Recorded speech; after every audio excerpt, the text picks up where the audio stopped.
कल पतिदेव बाहर से घूम के आए हवा बयार खाए के। कहें सुनतिया, हम कहें हाँ बतावा।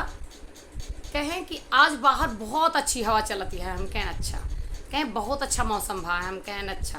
कहें कई दिन से सूर्य देवता पा रहे हैं, लेकिन आज हवा चलाए के थोड़ा सा शांति दिखावा था, अच्छा लगा था। हम कहें बहुत अच्छी बात है।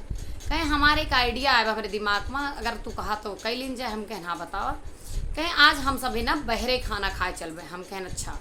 हम कहें नहीं तो बहुत अच्छी बात क्या, हम हमैया रहे कि चला बाहर खाया ही।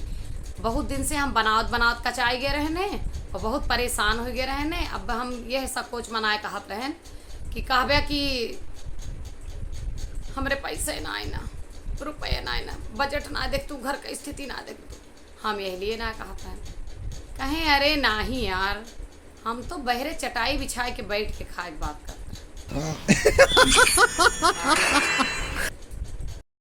रिश्ता कौनो रहा आज तक, पहले यह रहा आजो यह रहा है, अब तो सुप्रीम कोर्टो यह मान ले बाटे कि रिश्ता अगर कौनो भी प्रकार का निभत है तो हुमा सहनशीलता मेन रोल अदा करत है।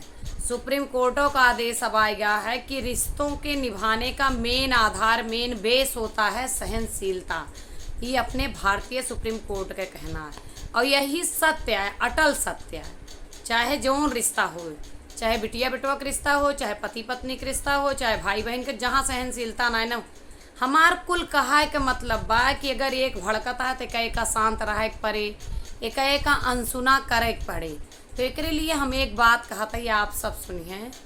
दोस्ती हो या प्यार हो, रिश्ता होना चाहिए गहरा।